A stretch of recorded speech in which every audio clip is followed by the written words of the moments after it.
अच्छा जी, तो सुबह-सुबह उठ के सार सबसे पहले आपने पीना है गर्म पानी। जितना चाय के लिए गर्म पानी पीते हैं ना, जिस तरह चाय, उसी तरह आपने गर्म पानी पीना है लेमन डाल के। इसका मतलब ये नहीं है कि अगर आपने आज लेमन डाला है तो मैं रोज़ाना ही लेमन वाटर यूज़ करूँगी। रोज़ाना हमारा मॉर्निंग ड्रिंक या 2 से 3 दिन के बाद हमारा मॉर्निंग ड्रिंक चेंज होता रहेगा। एक चीज़ जो आपको पतला करती है इसका मतलब ये नहीं है कि आप रोज़ाना इस पे स्टिक कर जाओ। लोग क्या करते हैं कि सारी ज़िंदगी के लिए लेमन वाटर यूज़ कर लेते हैं। तो डिफरेंट चीज़ें आपकी बॉडी को इफ़ेक्ट करती हैं। हर इस किस्म की बॉडी के ऊपर डिफरेंट इफ़ेक्ट आते हैं डिफरेंट ड्रिंक्स के, ठीक है? उस आधे घंटे पानी पीने के बाद उठने के बाद सबसे पहले आपने चाय या कॉफ़ी जो आप चीज़ पीते हैं दोनों में से कोई एक चीज़ पीनी है। आप कॉफ़ी भी पी सकते हैं, लेकिन अगर आप चाय पीते हैं तो आपने आधा कप चाय पीनी है, ठीक है? आधा कप चाय, याद रखें कि दूध और पानी इक्वल क्वांटिटी में डालना है। आप चाय पीने के बाद जो ही आपको भूख लगे तो आपने सबसे पहले दही खा लेनी है। याद रखें अपनी चीज़ें कब खाने हैं, जब आपको भूख लगे। दही डाइट के अंदर सबसे ज़्यादा पतले करने वाली चीज़ है। मुझे समझ नहीं आता इसकी इम्पोर्टेंस आपको दही की कैसे बताऊँ कि इसकी कितनी ज़्यादा इम्पोर्टेंट है। 1 कटोरी दही, इससे क्या होता है कि आपको भूख ही नहीं लगती। आपको सारा दिन लगता रहता है कि आपने तो बहुत ज़्यादा खा लिया। याद रखिए दही खाने से पहले आपने 1 गिलास पानी लाज़मी पीना है। ये भूलना नहीं है, आपने 1 गिलास पानी दही खाने से पहले लाज़मी पीना है। दोपहर के खाने और दही खाने के बाद अगर आपको भूख लगती है तो आपने क्या करना है, 2 खजूरें और 5 बादाम खाने। अगर अब आपको दोपहर में भूख आप नहीं क्या लगी तो खाएँ? आप इसको दोपहर में स्किप घर में कर दें, चावल बने हुए हैं ठीक है? या ये रोटी मैंने बनी एक हुई है, एक्स्ट्रा आपने रखा है वही कि जिन खानी लोगों है। को ज़्यादा नॉर्मल भूख है, लगती है, आपका ये डे उन 1 लोगों है। के लिए है। आप नॉर्मल ही चीज़ें खाएँगे, ऐसा नहीं करेंगे आप कि आप जी डाइट कर रहे हैं तो भूखे प्यासे रहेंगे तो हम पतला होंगे, ऐसा कोई सीन नहीं होता। ये बहुत ज़्यादा गलत इन्फॉर्मेशन है। अब जहाँ चावल मैं 1 फुल प्लेट खाती हूँ, मैंने क्या किया है आधी प्लेट ली है। तो आप अपने ना पोर्शन कंट्रोल करना है और साथ आपने दही और रायता लाज़मी रखना है। आप अगर रोटी खा रहे हैं, अगर आप दिन में 1 रोटी खाते हैं तो आप आधी खाएँगे और अगर आप 2 रोटी खाते हैं तो आप 1 रोटी रखेंगे, याद रखिए। अब मैंने साथ रायता रखा है और रायते के अंदर ही प्याज़ है, वरना हर डाइट के अंदर रायता और प्याज़ मस्ट होना चाहिए। आपका पोर्शन कंट्रोल और 32 दफ़ा चबा के खाना है। मेरी बात याद रखें, 32 दफ़ा चबा के खाना है, रायता प्याज़ साथ लाज़मी लेना है और आपने अपनी प्लेट को डेकोरेट करना है। 32 दफ़ा चबाना ही सबसे बड़ी साइंस है। उसमें कहता है कि सलाइवा आपके साथ अंदर जाता है और वो आपकी डाइजेशन में हेल्प करता है।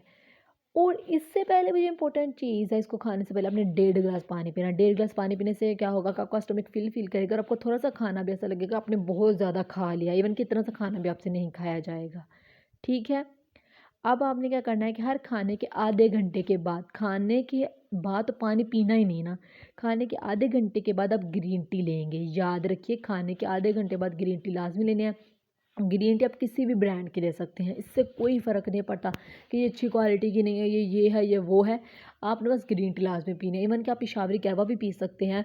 अगर आपको लगता है कि पेशावरी कहवा बनाने के लिए आप हिम्मत कम पड़ रही है या आपको ऊपर जाना मुश्किल लग रहा है या आपको किचन में जाना मुश्किल लगता है, तो आप क्या करेंगे, पेशावरी कहवे के कुछ पत्ते गर्म पानी के अंदर डाल के लिड के लगा के ऊपर रख देंगे, तो उससे क्या होगा कि वो भी बिल्कुल ऐसे ही काम करेगा जैसे ये टी बैग काम करते हैं। ग्रीन टी आपने लाज़मी पीनी है, गर्म ग्रीन टी पीनी है और खाने के बाद लाज़मी पीने हैं। दिन में 3 टाइम आप ग्रीन टी ले सकते हैं। इवन कि अगर आप दही के बाद भी ग्रीन टी लेना चाहें, आप ले सकते हैं, फ्रूट्स के बाद भी ग्रीन टी ले सकते हैं, ओके? अब भूख लगती है तो आप ऑरेंज खा सकते हैं। मुझे भूख लग गई थी क्योंकि मेरा बहुत ज़्यादा गैप हो गया था, तो मैंने क्या किया था, एक ऑरेंज खाया था। अब आपने जो भी चीज़ खाने से पहले 1.5 गिलास पानी पिया। मैंने 1.5 गिलास पानी पिया और उसके बाद ऑरेंज खाया, तो आप भी ऐसे ही करेंगे। एट अ टाइम आप 1 ऑरेंज खा सकते हैं और प्रॉपर आप एक दिन के अंदर 2 ऑरेंजेस खा सकते हैं। अब क्या होगा कि शाम में क्या खाएँगे? शाम में आप अंडे बॉयल करें, ठीक है? डिफ़रेंट डे डिफ़रेंट होगा। आज अंडे हैं तो हो सकता है कल फ्रूट हो रात को या दोपहर में फ्रूट हो। बस याद रखना है आपने शाम में खाना नहीं खाना।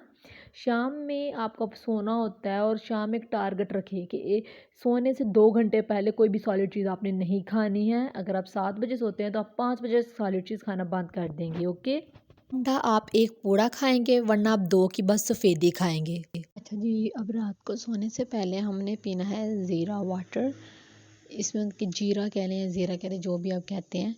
उससे क्या होता है कि आपका जो फ़ैट होता है वो मेटाबॉलाइज़ होना शुरू होता है। सारी रात जो आप सोते रहेंगे लेकिन आपका फ़ैट मेटाबॉलाइज़ होता रहेगा, क्योंकि ये मेटाबॉलिज़्म को बहुत ज़्यादा तेज़ कर देता है। ज़ीरा आपने बिल्कुल थोड़ा-सा लिया है, 1 हाफ़ चम्मच बल्कि आपने ज़ीरा लेना है। यहाँ पे मैंने पिसा हुआ और दूसरा डाला, सिर्फ बताने के लिए कि आप कोई भी यूज़ कर सकते हैं। लाज़मी आपने ये रात को सोते वक़्त पी के सोना है। इससे क्या होगा, सारी रात आपका फैट मेटाबोलाइज होता रहेगा। ठीक है, अब जल्दी से मेरे चैनल को सब्सक्राइब कर दें। और अब हम मिलेंगे कल डे 2 डाइट के साथ कि डे 2 को आपने क्या खाना है, क्योंकि रोज़ाना सेम नहीं, रोज़ाना डिफरेंट डाइट होगी। मेरे चैनल को जल्दी से सब्सक्राइब कर दें।